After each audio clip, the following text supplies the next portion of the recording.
Κυρίες και κύριοι φίλοι μου, γεια σας. Γεια σας για άλλη μια εβδομάδα. Σήμερα η εκπομπή μας στο In and Out City σας δίνει το εισιτήριο για την κοσμική και νυχτερινή διασκέδαση της συμπρωτεύουσας. Διότι ως γνωστόν, εμείς ξενυχτάμε, εντοπίζουμε και παρουσιάζουμε όχι μόνο τις ωραιότερες προτάσεις διασκέδασης μέσα και έξω από την πόλη της Θεσσαλονίκης, αλλά και τα λαμπερά πρόσωπα που πρωταγωνιστούν στο χώρο της showbiz. Σε αυτό το σημείο θα πρέπει να σας καλωσορίσω σε έναν ιστορικό χώρο που σήμερα μας φιλοξενεί και αποτελεί την πρόταση διασκέδαση για αυτή την εβδομάδα. Ο παλιός καφενές, κυρίες και κύριοι, εδώ στην Περαία πλέον είναι ανακαινισμένος και μπορείτε να απολαύσετε το γνωστό γεύμα σας σε έναν εξαιρετικά ανακαινισμένο χώρο που φτιάχτηκε με πολύ μεράκι και μέσα σε όλα αγαπημένος καλεσμένος, ένας πώς να το έλεγα, ένα πολυσυζητημένο πρόσωπο των τελευταίων ημερών που πάντα με τις δηλώσεις του βρίσκεται στην επικαιρότητα. Πάμε να απολαύσουμε ένα μικρό αφιέρωμα που έχουμε κάνει στον ίδιο, να απολαύσουμε και πολύ ωραία εξώφυλλα και φωτογραφίες που έχει κάνει από το χώρο της showbiz και σε λίγο είναι κοντά μας.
Όπως καταλάβατε, κυρίες και κύριοι, Γιάννης Παλιάρας, καλώς όρισες. Καλησπέρα για άλλη μια φορά, Κώστα. Για άλλη μια φορά, γιατί ξέρεις, την προηγούμενη φορά, πέρασε ένας μήνας, που τα λέγαμε, ξέρεις, ο κόσμος και περισσότερο οι γυναίκες, είσαι ο αγαπημένος των γυναικών. Δεν ξέρω αν πλέον το έχεις καταλάβει.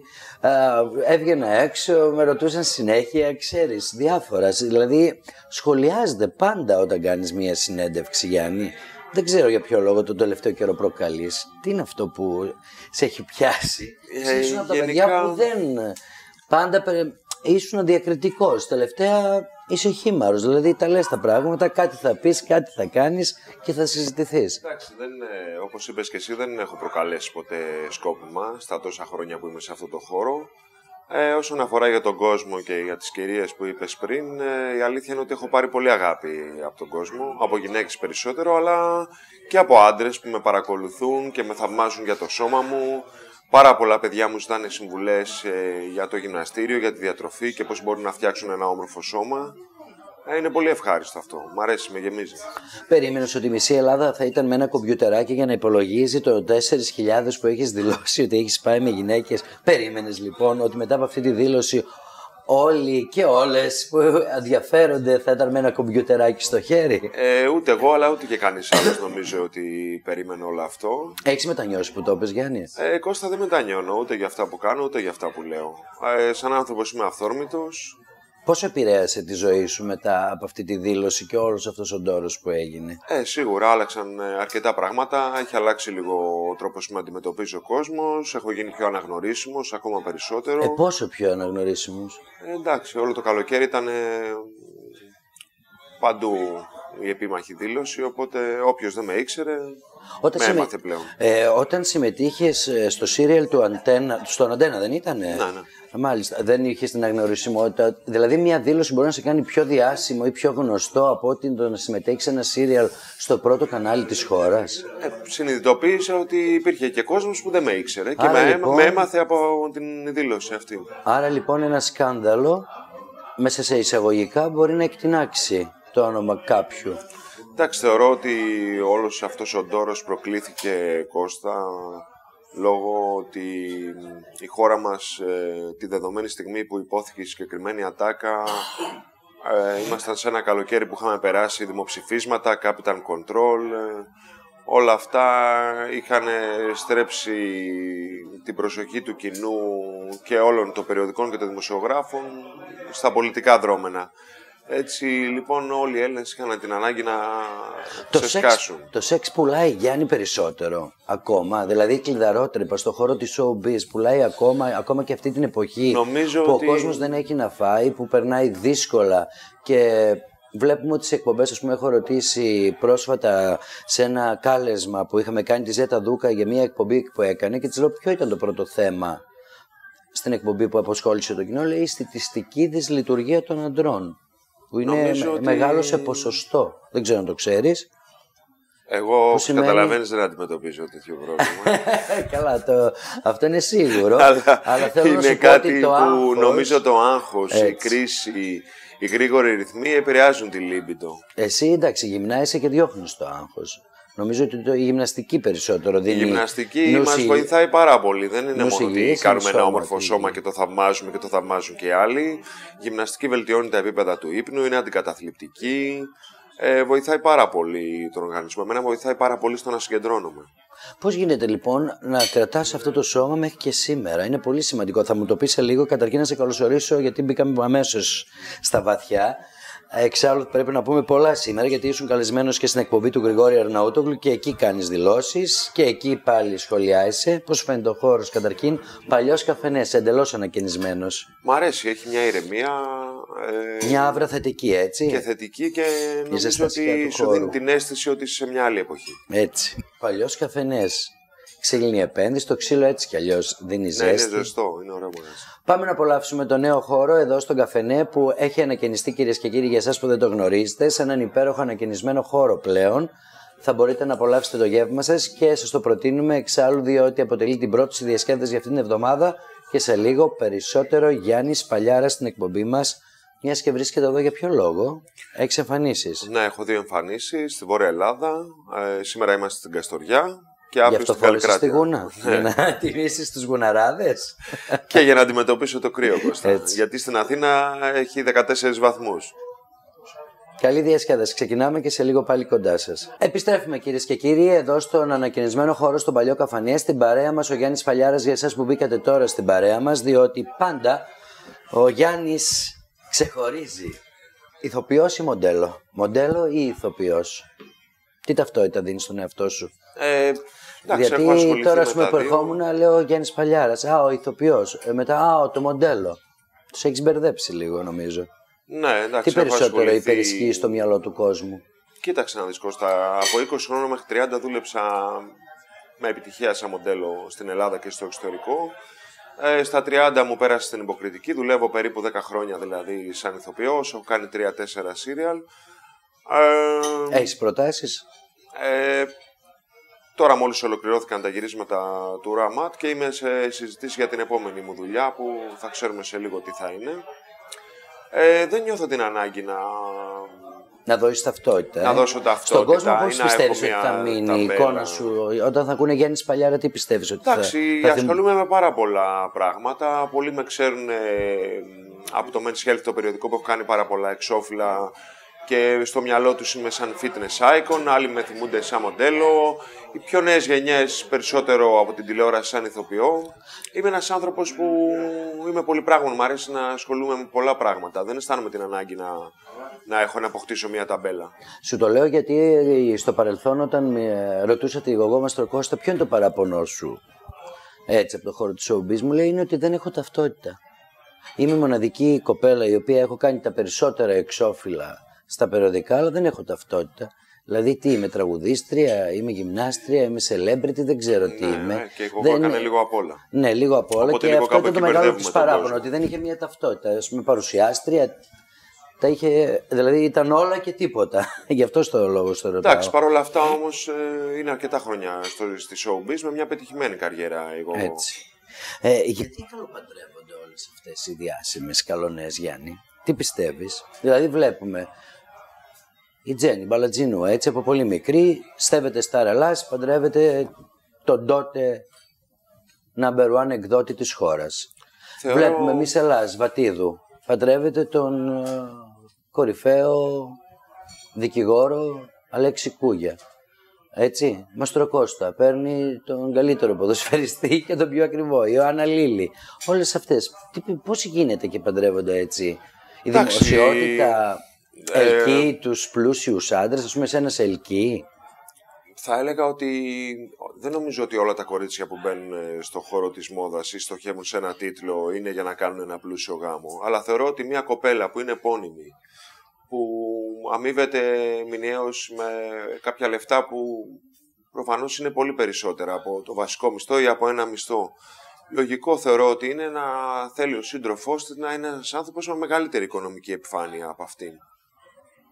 Οπότε μοιραία επιλέγουν συντρόφους που έχουν μεγάλη οικονομική επιφάνεια. Εγώ το βρίσκω λογικό. Δεν νομίζω ότι μια κοπέλα που έχει ένα τίτλο Star Ελλάς ότι μπορεί να ερωτευτεί ένα οικοδόμο, ας πούμε. Όχι επειδή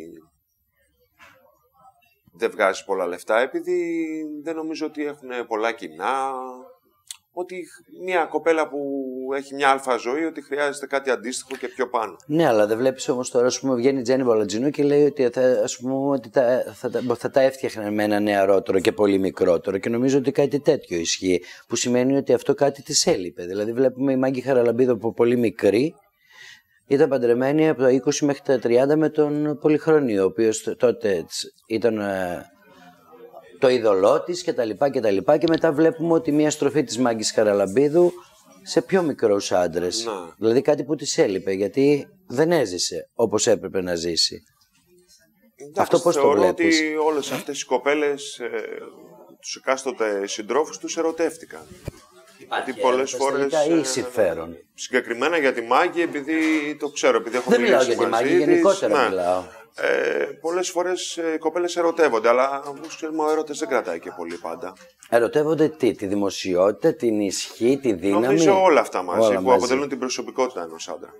Γι' αυτό δεν κρατάνε και οι γάμοι μέχρι το τέλος της ζωής. Εντάξει, που λένε. ούτε στον απλό κόσμο κρατάνε οι γάμοι πολύ. Νομίζω ότι τα διαζύγια τα βλέπουμε καθημερινά, όχι μόνο στα επώνυμα ζευγάρια, και στον απλό κόσμο. Λέγαμε προηγουμένως για το σεξ, γιατί πάντα πουλάει. Αυτή την εποχή λοιπόν πουλάει ακόμα, πιστεύεις, που ο κόσμος πεινάει και δεν. Νομίζω ότι το σεξ κερδίζει την πολιτική και ότι είναι η κινητήριος δύναμη της διαφήμισης και γενικά του πλανήτη. Σε έχει φέρει ποτέ γυναίκα σε δύσκολη θέση?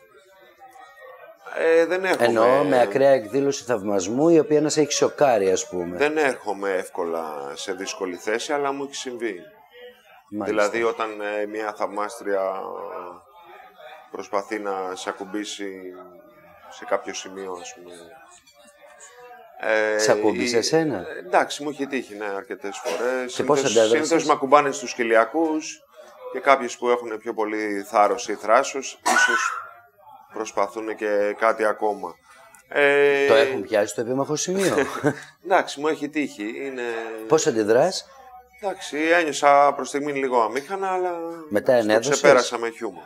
Ενέδωσες? Όχι. Ο Στέλιος Διονυσίου μου έχει πει ότι μια θαυμάστρια έχει ανοίξει το στήθος της και εγώ, λέει, θύλασα. Με το Στέλιο δεν πετούσαμε μαζί τώρα. Πετούσαμε μαζί στο αεροπλάνο. Ναι, άκου τώρα να δεις, είναι απίστευτο. Δεν σε έχει σοκάρει τίποτα δηλαδή από όλα αυτά που μου λες? Δηλαδή κάτι που να σε έχει βγάλει έξω από τα ρούχα σου? Εντάξει, το πιο ακραίο που έχω ζήσει είναι κοιμόμουν σε ένα ξενοδοχείο και κάποια στιγμή ξύπνησα και ήταν μια κοπέλα δίπλα μου. Στην αρχή νόμιζα ότι είχε έρθει μαζί μου στο ξενοδοχείο και μετά από μερικά δευτερόλεπτα κατάλαβα ότι μπήκε μόνη της στο δωμάτιο. Και κοιμότανε? Με χάιδευε. Και ξύπνησα εγώ και...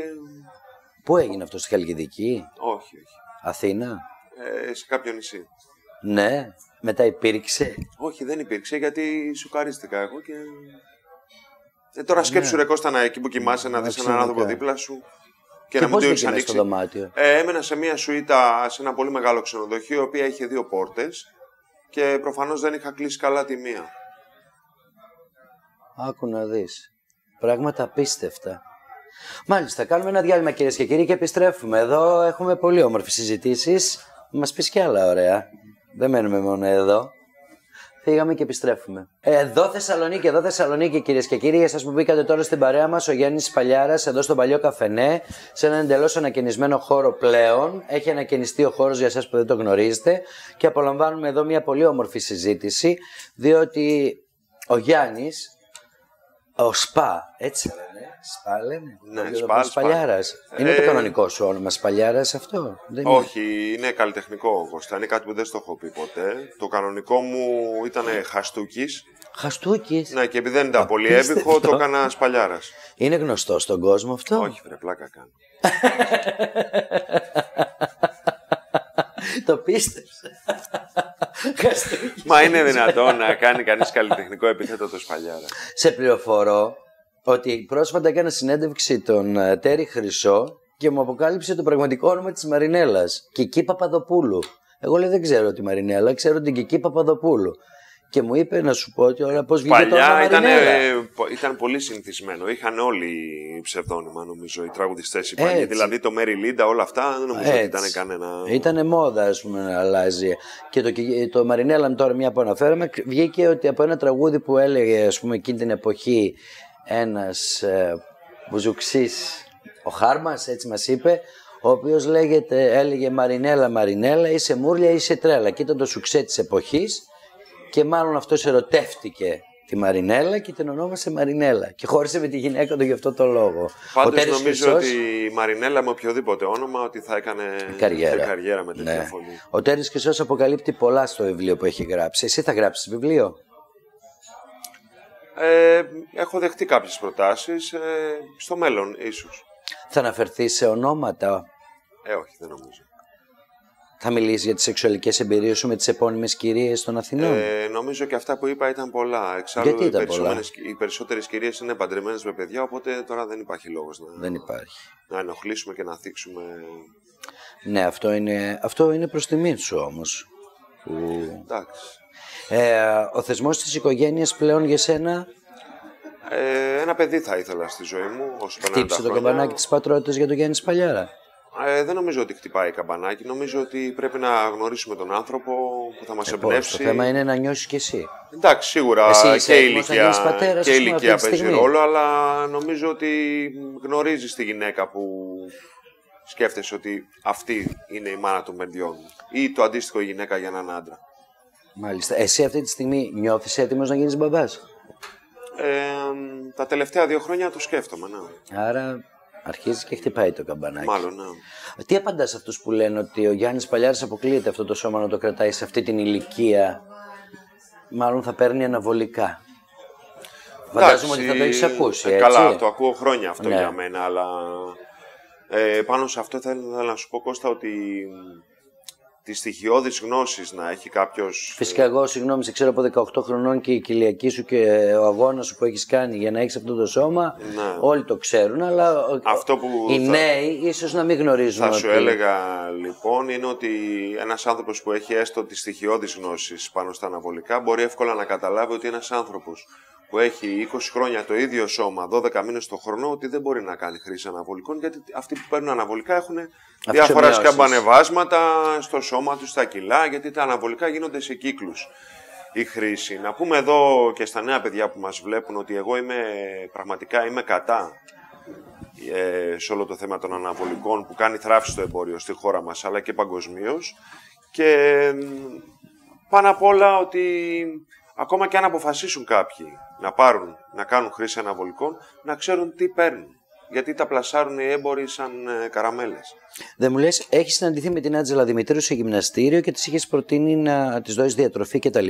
Στο μαγαζί που έχω στη Γλυφάδα με συμπληρώματα διατροφής. Μπράβο. Είχε έρθει στο μαγαζί και είχε πάρει διάφορα πράγματα. Ναι. Πες μου λίγο, αυτή η αλλαγή, η τεράστια διαφορά, οφείλεται σε αυτές τις συμβουλές διατροφικές και γυμναστικές που τις έχεις πει? Εντάξει, γιατί βλέπω μια Άντζελα εντελώς ανανεωμένη. Έχουμε βοηθήσει και εμείς την κυρία Άντζελα Δημητρίου μέσα από το μαγαζί, αλλά η Άντζελα κάνει πάρα πολλά πράγματα για την εμφάνισή της. Δεν βασίζεται μόνο σε εμάς, είναι και η διατροφή της και τα συμπληρώματα που πήρε από εμάς. Προσέχει πάρα πολύ. Ασχολείται πάρα πολύ με την εμφάνισή της. Έχει έρθει 2 φορές στο μαγαζί. Για ποιον είσαι υπερήφανος ή για ποια που έχεις φτιάξει το σώμα ή γενικότερα τη φυσική κατάσταση και όλη την εμφάνιση. Έχουμε αρκετούς επώνυμους που παρακολουθούμε. Για ποιον είσαι υπερήφανος που κρατάει το πρόγραμμα σωστά? Αλλά δεν θα ήθελα να χρησιμοποιήσω το όνομα κάποιου επώνυμου. Θα σου έλεγα ότι είμαι πραγματικά υπερήφανος για άλλες περιπτώσεις. Γιατί αναλαμβάνουμε και ανθρώπους, Κώστα, που κάνουμε την αποθεραπεία τους. Δηλαδή, έχουμε ανθρώπους με κινητικά προβλήματα, έχουμε ανθρώπους που κάνουμε την αποθεραπεία τους μετά από τροχαίο, μετά από σοβαρά τροχαία. Έχουμε χτύπα ξύλο ανθρώπους με καρκίνο που τους παρέχουμε διατροφές. Διατροφές τι εννοείς? Με πλούσιες αντιοξυδωτικά. Ναι. Και βιταμίνες. Έχουμε ανθρώπους με πνευμονική ίνωση, ανθρώπους με ζάχαρο. Υπάρχει διατροφολόγος έτσι ώστε αναλαμβάνουμε κάποιον εξ ολοκλήρου. Και όταν ένα μικρό παιδί 20 χρονών και θέλει να φτιάξει σώμα, εντάξει, εκεί είναι αρκετά πιο εύκολο και για μας και για αυτόν. Όταν όμως μπαίνει στο μαγαζί ένας άνθρωπος που έχει ζάχαρο, έχει πνευμονική ίνωση ή κάποια άλλη ασθένεια, θέλει πολύ προσοχή στο τι θα του πεις να φάει και τι θα πάρει. Με λίγα λόγια, παρέχεται κοινωνικό έργο, έτσι. Θα έλεγα ότι το μαγαζί προσφέρει υψηλές υπηρεσίες στον τομέα της διατροφής και της άθλησης και της υγιεινής ζωής γενικά. Όχι, εντάξει, προσφέρεται και κοινωνικό έργο. Όταν μου λες ότι τέτοιες παθήσεις και όλα αυτά είναι πολύ σημαντικό. Τα αντιοξυδωτικά ειδικά. Τα ω3 ρίχνουν τη χολυστερίνη. Ναι, ρίχνουν τη χολυστερίνη. Αυτά βοηθούν αυτά που παίρνουμε από το φαρμακείο ή αμπούλες που έχει ω3. Ναι, τα ω3 είναι πραγματικά απαραίτητα, Κώστα, ειδικά για ανθρώπους που δεν τρώνε πολύ ψάρι. Πολύ ψάρι, γιατί πόσο ψάρι να φάσουμε Υπάρχουν και άλλες πηγές των ω3, όπως είναι ο ηλιόσπορος, ο λιναρόσπορος. Τα σπόρια που τρώμε. Ο λιναρόσπορος, ναι, είναι ένα πιο μικρό σποράκι από τον ηλιόσπορο. Υπάρχουν αρκετές πηγές ω3, αλλά σίγουρα μεγάλες ποσότητες δεν είναι εύκολο να πάρουμε, οπότε γι' αυτό χρησιμοποιούμε τις αμπουλίτσες με το λαδάκι αυτό το ω3. Πόσες ώρες γυμνάζεις την ημέρα? Γυμνάζομαι περίπου 1 ώρα την ημέρα. 1 ώρα. Βρίσκεις χρόνο, Όσο αν μπορώ. δεν κάνεις γυμναστική, νιώθεις ένοχος μετά από τόσα χρόνια που είναι τρόπος ζωής για σένα? Δεν νιώθω ένοχος, νιώθω σκουριασμένος μετά τη δεύτερη-τρίτη μέρα. Ναι, το έχει γίνει τρόπος ζωής. Εντάξει, μεγάλωσα μέσα από τη γυμναστική από παιδί. Έχω μεγαλώσει μέσα. Αυτό μου έχει γίνει τρόπος ζωής. Όταν μεγαλώσεις αρκετά και γίνεις πια ένας όριμος άντρας, και φυσικά λογικό είναι να μην έχεις το σώμα που είχες νέος, θα σε πειράξει, πιστεύεις? Εντάξει. Έχεις προετοιμάσει τον εαυτό σου για αυτό το κομμάτι? Προσπαθώ να φτιάχνω και το Γιάννη από μέσα, όχι μόνο το εξωτερική εμφάνιση του Γιάννη, έτσι ώστε να τα έχω καλά με τον εαυτό μου και να μην με ενοχλεί που μεγαλώνω, να βρίσκω νέα κίνητρα και νέα πράγματα που να με γεμίζουν στο μέλλον. Μάλιστα. Κάνουμε ένα διάλειμμα, κυρίες και κύριοι, και επιστρέφουμε εδώ στην πολύ όμορφη κουβέντα που έχουμε αναπτύξει με τον Γιάννη Σπαλιάρα. Επιστρέφουμε, κυρίες και κύριοι, από τις τελευταίες βόλτες μας εδώ στον παλιό καφενέ, που είναι εντελώς ανακαινισμένος. Για εσάς που μπήκατε τώρα στην παρέα μας αυτή την περίοδο, ανακαινίστηκε ο χώρος και φυσικά θα ανακαινίζεται συνέχεια με καινούργιες ιδέες και προτάσεις στο στέκι των Καλοφαγάδων. Και στην παρέα μας ο Γιάννης Σπαλιάρας, που λέμε πολλά και διάφορα, αλλά σχολιάστηκες πάλι σε εκπομπή βραδινή στο Γρηγόρη Αρναούτογλου. Δήλωσες πάλι κάτι εκεί, είπες κάτι για τους γκέι, ότι είναι πολύ τίμιος, κάπως το είπες, δεν θύμισε το μου λίγο? Είπα ότι πολλές φορές ότι το ομοφιλοφιλικό φλερτ μπορεί να είναι πιο τίμιο και πιο αγνό από το πώς μπορεί μια γυναίκα να βλέπει έναν άντρα που μπορεί να κοιτάξει την οικονομική επιφάνεια, την τσέπη κτλ. Αυτό ισχύει μεταξύ αντρών ή και γυναικών? Γκέι εννοώ. Ναι. Ή περισσότερο μεταξύ αντρών? Φαντάζομαι και στις γυναίκες θα ισχύει. Εσύ φυσικά εστιάστηκες περισσότερο στο θέμα των αντρών, γιατί η ερώτηση ήταν αν σε λατρεύουν οι γκέι. Ναι. Και γενικά, εντάξει, στην Ελλάδα η εικόνα ενός ομοφυλόφιλου είναι πιο κοντά στον Έλληνα, είναι πιο εύκολα αποδεκτή από ότι. Έχει σοκάρει κάποιος γκέι, έτσι, με καμία. Δεν σοκάρομαι εύκολα. Αν δεν με ακουμπήσει κάποιος, δεν σοκάρομαι. Τα αντιμετωπίζω με χιούμορ. Θεωρώ ότι ο θαυμασμός είναι ένα καλοπροαίρετο συναίσθημα από οποιαδήποτε μορφή σε οποιαδήποτε μορφή. Η πιο έξυπνη ατάκα που έχεις ακούσει από γκέι ποια είναι? Θεωρώ ότι οι γκέι συνήθως είναι άτομα εύστροφα, έξυπνα, με ανεπτυγμένη την αίσθηση του χιούμορ, οπότε. Σου έχει μείνει τίποτα καμία ατάκα έξυπνη?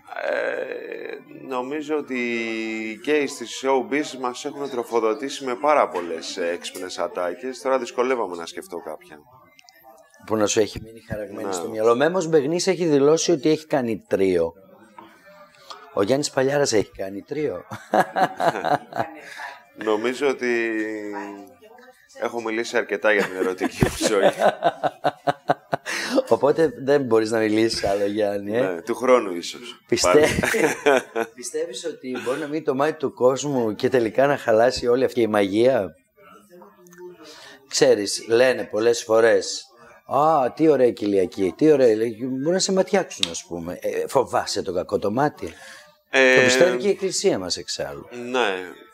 Εγώ πιστεύω στην ενέργεια γενικά, στην αρνητική ενέργεια που μπορεί να δεχόμαστε. Αυτό. Άλλος το λέει μάτι, άλλος το λέει ενέργεια. Ναι. Είσαι δέκτης αρνητικής ενέργειας? Έχω αισθανθεί κάποιες φορές. Όταν ξεκοιτάνε πολλά μάτια με μίσος ή ζήλια, έχω αισθανθεί. Πώς το αποβάλλεις? Να με πιάνει κάτι, ένα σφίξιμο, πονοκέφαλος, κάτι τέτοιο. Το ξεπερνάω γρήγορα. Μάλιστα. Τι σε ενοχλεί σήμερα στην ελληνική τηλεόραση?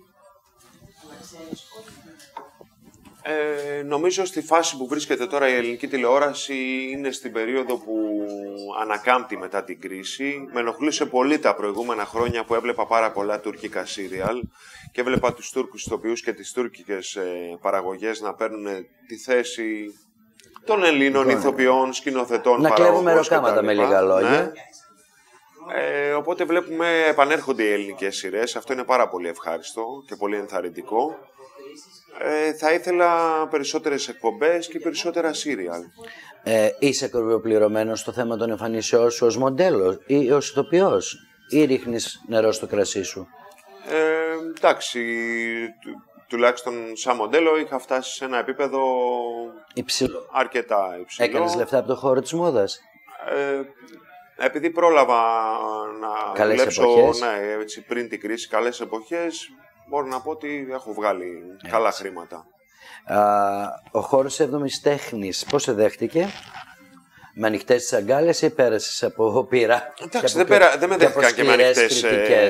δέχτηκαν και με ανοιχτές αγκάλες, αλλά ούτε πέρασα από σκληρή κριτική. Δεν έχω παράπονο από κανένα κριτικό. Νομίζω η απόδοσή μου μέσα από τα σύριαλ, δηλαδή ότι ό,τι κλήθηκα να υπηρετήσω, ότι η παρουσία μου ότι ήταν τουλάχιστον αξιοπρεπής, έτσι ώστε δεν άφησε περιθώρια για πολύ άσχημα σχόλια. Μάλιστα. Ποια θεωρείς την πιο σεξι γυναίκα από το χώρο της showbiz? Πολύ σεξ θεωρώ την Kim Kardashian. Από Ελλάδα? Θεσσαλονικιά είναι, Kardashian είναι. Φιλιά. Δεν περιγράφω άλλο.